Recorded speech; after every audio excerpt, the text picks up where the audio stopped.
My entitled manager actually thought she owned me. She thought that because I was sick, vulnerable, and desperate for a paycheck, she could treat my life like her personal playground. She stole my wages, mocked my terminal illness, and then in a move so delusional it defies logic, she decided that I wasn't allowed to quit. She genuinely believed that if she just ignored my resignation letter, I would be legally forced to keep working for her.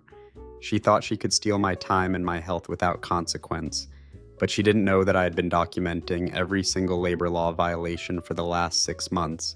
She didn't know I had a secret recording of her admitting to wage theft. She wanted to play games with my livelihood fine, but she wasn't ready for the instant karma that was about to hit her like a freight train. She thought she was the queen of her little retail kingdom, but watch how she instantly regret crossing me when the Department of Labor and a very expensive lawyer walk through the front door. Real quick, if you love seeing toxic bosses get exactly what they deserve, hit that like button and subscribe right now. It helps the channel.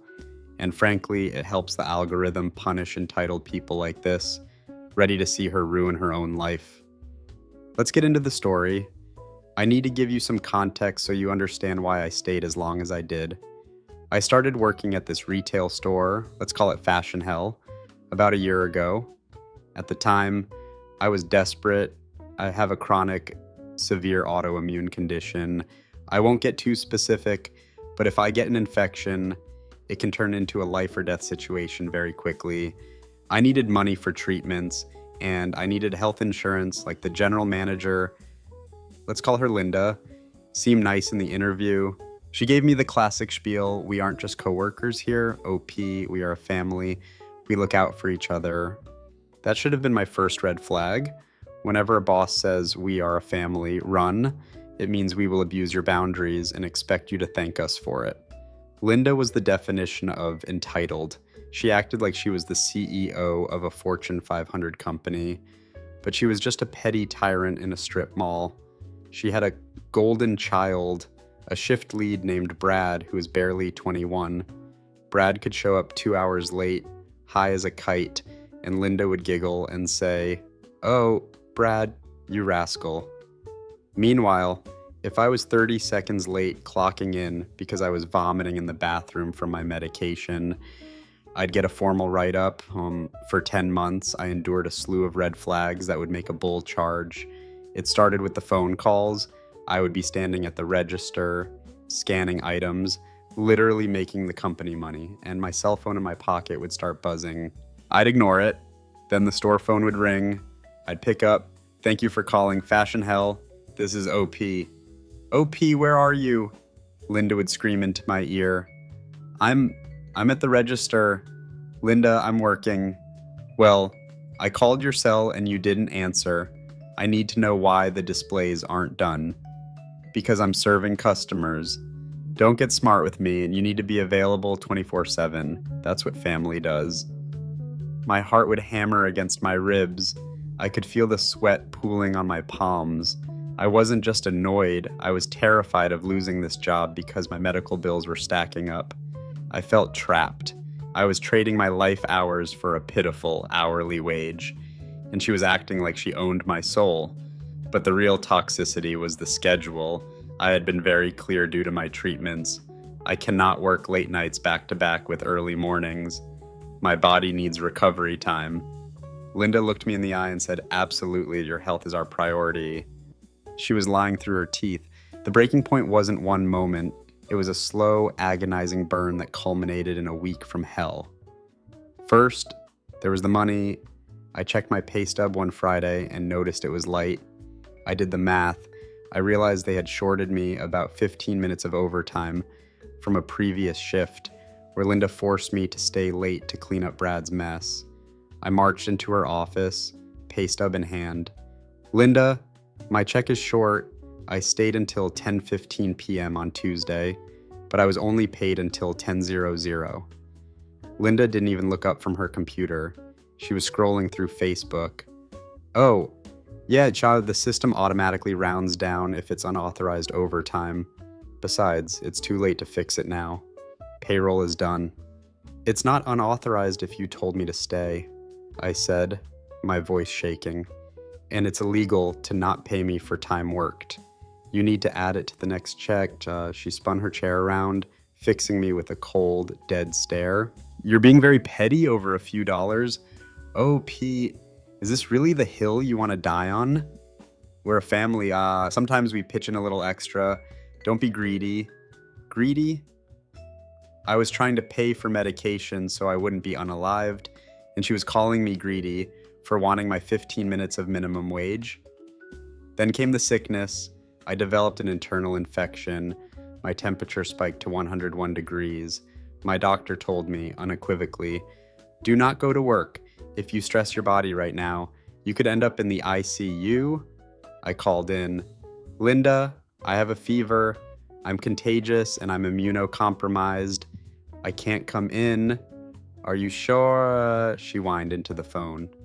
"Brad is tired. He really doesn't want to close tonight. Can't you just pop a Tylenol and be a team player?" "No, I have a 101-degree fever." "Fine," she snapped. "But this is going in your file. You need to be mindful of your illness. OP, it's becoming a burden on the team." I hung up, shivering under 3 blankets, tears of rage stinging my eyes. Be mindful of my illness. I was fighting for my life, and she was worried about Brad being tired when I returned. Barely recovered. She escalated. She started scheduling me for the Clopen. That's when you close the store at 11 p.m. and have to be back to open at 7 a.m. "Linda," I said, pointing to the schedule, "I have less than 8 hours between shifts. By the time I commute, shower, and eat, I'll get 4 hours of sleep. This will kill me, literally." "Stop being dramatic," she scoffed. "If you want the hours, you'll work the schedule. If not, maybe you're not cut out for this." I looked at the schedule.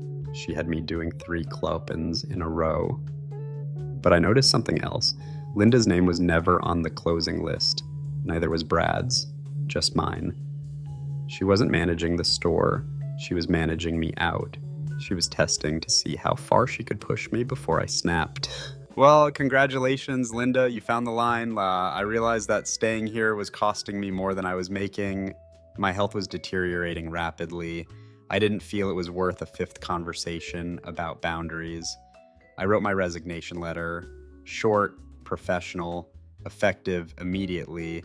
I didn't trust Linda, so I went to a different manager, Sarah, who was actually a decent human being. "Sarah," I said, handing her the envelope, "I'm resigning. Today is my last day.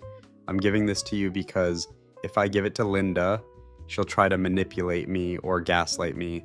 Please process this." Sarah looked at me with pity. "I get it. OP, honestly, run while you can. I won't tell Linda until you've left the building so you don't have to deal with her." I cleared out my locker. I felt a weight lift off my chest. I was free, or so I thought. The next day, my phone rang. It was the store. I ignored it. The day after that, 3 missed calls. 2 nights ago, Linda called me at dinner time. I let it go to voicemail. She texted me, "Hey OP, just checking in. Want to make sure you're okay? Call me." I stared at the screen. She knew I quit. Sarah had told her. Why was she playing dumb? The next morning, after my employment had officially ended, I woke up to a text from Brad. "Hey, are you coming in? You're on the schedule to open." The rage that filled my body was indescribable. It was a cold, sharp fury. Linda hadn't told anyone I quit. She hadn't taken me off the schedule. She was setting me up for a no call, no show. If I just stopped showing up without official acknowledgement, she could mark me as fired for cause. That would ruin my record and potentially mess with my unemployment or any severance payout. It was a trap. I realized she wasn't checking in on my health. She didn't give a rat's ass if I was okay. She was trying to trick me into coming back for one last shift so she could trap me in the cycle again. I called Linda back. I hit the record button on my other phone. In my state, we have one-party consent laws. This was my insurance policy. "Linda," I said, keeping my voice calm, "why am I being asked to open? I resigned 3 days ago." "Oh, Pete." Her voice was sickly sweet. dripping with fake concern. I got your little note, but I just tore it up. I know you're just stressed. I didn't want you to make a mistake. You'd instantly regret. Excuse me. I know you're not really quitting. She laughed. You need the money, and we're family. I haven't processed your resignation. I put you down for medical leave instead. So, are you coming in today or not? I am not coming in. I resigned. I am not on medical leave. I quit.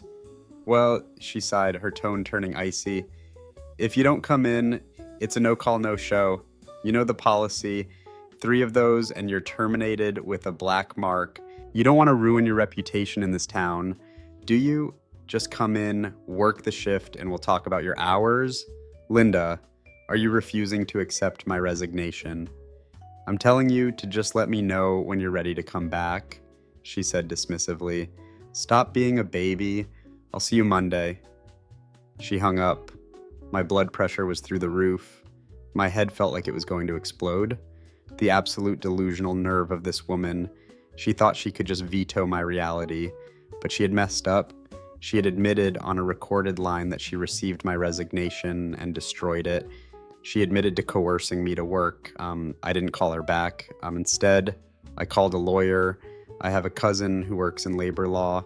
I sent him the recording, the screenshots of the schedule, the illegal cloppins, the texts where she denied me sick time, and the evidence of the wage theft where she refused to fix my time card.